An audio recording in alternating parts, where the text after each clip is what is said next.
What if I told you that one question from a conservative activist could silence Stanford's most arrogant professor in front of 800 students? What if I told you that one question from a conservative activist could silence Stanford's most arrogant professor in front of 800 students?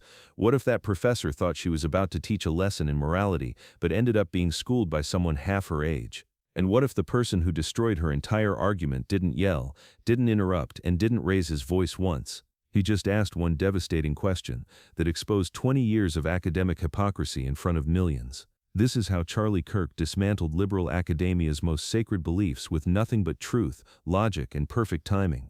Stanford University's Dinkelspiel auditorium buzzed with electricity. Charlie Kirk stepped onto the stage to a split reaction. Half the 800-person crowd erupted in thunderous applause, while the other half sat in stone-cold silence, arms crossed. Phone cameras were already rolling. Social media was buzzing. Everyone sensed they were about to witness something explosive. Professor Margaret Steinberg, 52, Stanford's most feared political science professor for 2 decades, hadn't come just to listen.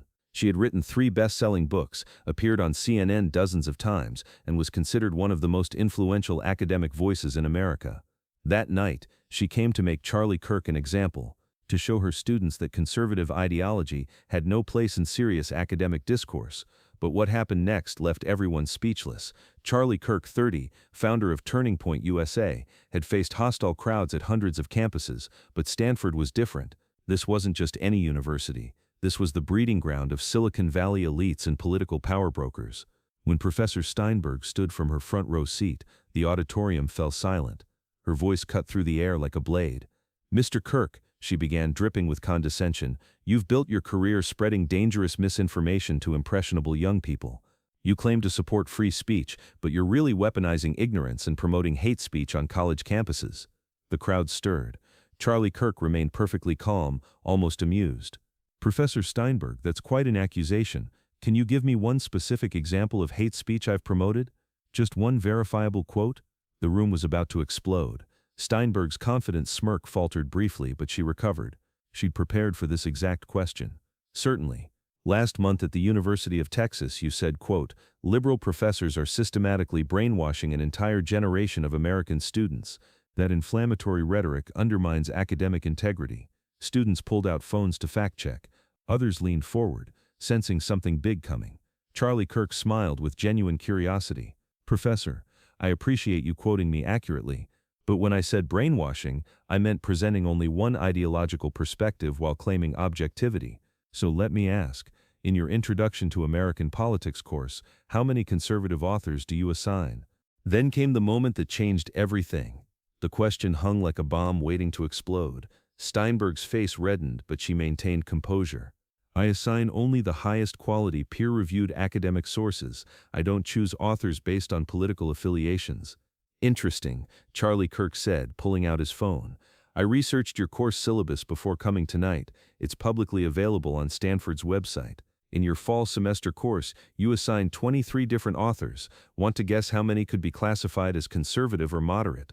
Tension became unbearable. Students frantically accessed the syllabus on their phones. Steinberg's confident posture cracked. "That's a ridiculous way to analyze academic curriculum, is it?" Charlie Kirk pressed. "Because I counted exactly 0. 0 conservative perspectives in a course about American politics in a country where roughly half the population holds conservative views. How is that objective education? But you haven't seen anything yet." The auditorium erupted in whispers and gasps. Even liberal students looked surprised. Steinberg was visibly shaken, gripping the microphone tighter. "You're oversimplifying complex academic standards. Conservative ideology simply doesn't meet rigorous peer review standards." It was exactly the wrong thing to say. Charlie Kirk knew it immediately. "Ah," he said calmly but cutting, "so 150 million Americans, including Supreme Court justices, Nobel Prize winners, and brilliant minds in business and science, are simply too stupid for your academic standards?" The crowd grew restless. Some cheered, others booed, but everyone was fully engaged. This wasn't just political debate anymore. It was a masterclass in logical destruction. Steinberg tried to recover. "That's not what I said. You're twisting my words." "Am I?" Charlie Kirk asked. Then he shocked everyone. He pulled out his phone again. "Professor, I received an email yesterday from one of your current students. With their permission, I'd like to read it." What happened next stunned the entire room. Color drained from Steinberg's face. For the first time in her academic career, she felt completely out of control. Charlie Kirk cleared his throat. "Dear Mr. Kirk, I'm enrolled in Professor Steinberg's American Politics course. Last week I submitted a paper arguing for lower corporate tax rates based on Congressional Budget Office data. Professor Steinberg returned my paper with a D- and a note saying, conservative economic theories have been thoroughly debunked by serious economists. When I asked for specific sources debunking the CBO data, she said questioning progressive economic consensus wasn't appropriate for academic discourse. I'd feel punished for my political beliefs rather than educated." Stunned silence filled the auditorium. Even the most liberal students looked uncomfortable. This wasn't about politics, it was about fundamental fairness and academic integrity. Steinberg panicked visibly. "That student is obviously lying. I would never grade based on political beliefs. Would you provide that student's paper and grading rubric to an independent review panel?" Charlie Kirk asked simply. "That would violate student privacy," she replied weakly. "Even with written consent, which I have right here." Charlie Kirk held up a folded document. The professor was trapped, but the real bomb was coming. Charlie Kirk wasn't finished. He'd saved his most devastating point for last. "Professor Steinberg, let me ask about Stanford's founding mission. When Leland Stanford established this university in 1885, do you know what his mission statement said?"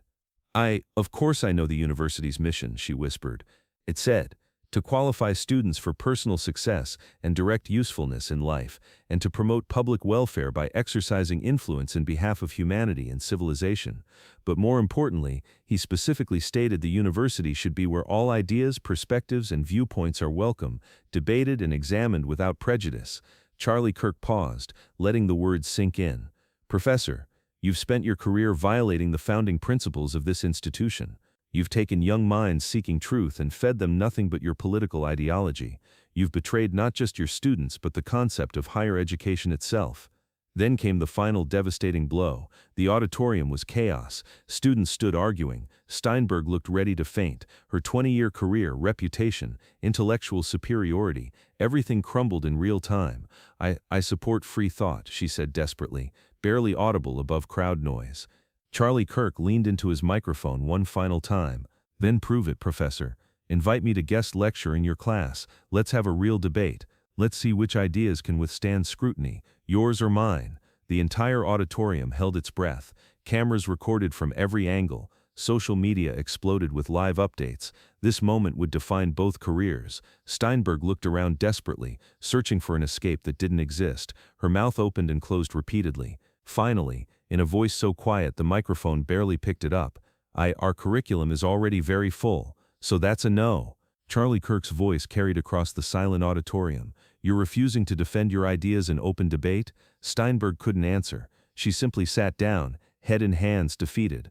But then something unexpected happened. The auditorium doors opened. Stanford's president, Dr. Richard Hayes, entered with 2 security officers and several Board of Trustees members. Their faces were grim as they walked toward the stage. The audience turned to stare. Charlie Kirk stopped mid-sentence. Steinberg looked up in horror. Dr. Hayes approached the microphone. The auditorium fell into absolute silence. What he said next shocked everyone. "Ladies and gentlemen, I want to apologize to Mr. Kirk, and to all of you for what you've witnessed tonight. The behavior displayed by Professor Steinberg does not represent Stanford University's values or commitment to free inquiry and open debate." Gasps filled the room. Steinberg's face went white. Hayes continued. "Stanford was founded on principles of intellectual freedom and diverse perspectives. What we've seen tonight, the refusal to engage with different viewpoints, the apparent grading bias, the hostility toward legitimate academic debate, violates everything this institution stands for." The room was about to witness something unprecedented. Effective immediately, Professor Steinberg will be placed on administrative leave pending a full investigation into her classroom practices and grading policies. Mr. Kirk, on behalf of Stanford University, I formally invite you to deliver a guest lecture series on conservative political thought. Our students deserve to hear all perspectives, not just one. The auditorium erupted. Students cheered, gasped, argued. Social media exploded. Professor Steinberg sat frozen, her world completely shattered. Charlie Kirk stepped to the microphone one last time. "Thank you, President Hayes. This is what real academic courage looks like, being willing to admit when we've lost our way and committing to do better." He turned to the audience. Tonight wasn't about destroying anyone. It was about reminding ourselves that truth isn't afraid of questions, and real education happens when we engage with ideas that challenge us, not when we silence them. The aftermath was extraordinary. Within hours, the video went viral with over 10 million views. Stanford debate trended worldwide. News networks covered the story for days. But the real impact was deeper. Across America, students began demanding intellectual diversity in their classrooms. Parents questioned what their children were really learning. Universities started reviewing their hiring practices and curriculum balance. Professor Steinberg quietly resigned 2 weeks later. In her resignation letter, she admitted, "I lost sight of what education means. I became so convinced of my own righteousness that I forgot my duty to teach students how to think, not what to think." Meanwhile, Charlie Kirk's Stanford lecture series drew record crowds. Students lined up hours early. Even those who disagreed with him respected his willingness to engage in good faith debate. The real victory wasn't political, it was educational, because Charlie Kirk didn't win by shouting louder or playing dirty. He won by asking simple questions that exposed uncomfortable truths. He reminded everyone that real strength comes from being able to defend your ideas in open debate, not from silencing opposition.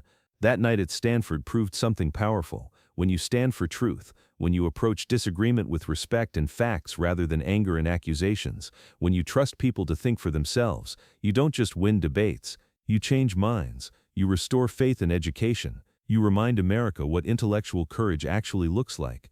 And sometimes the most powerful response to those who try to silence you isn't to shout back, it's to ask one simple question that they can't answer.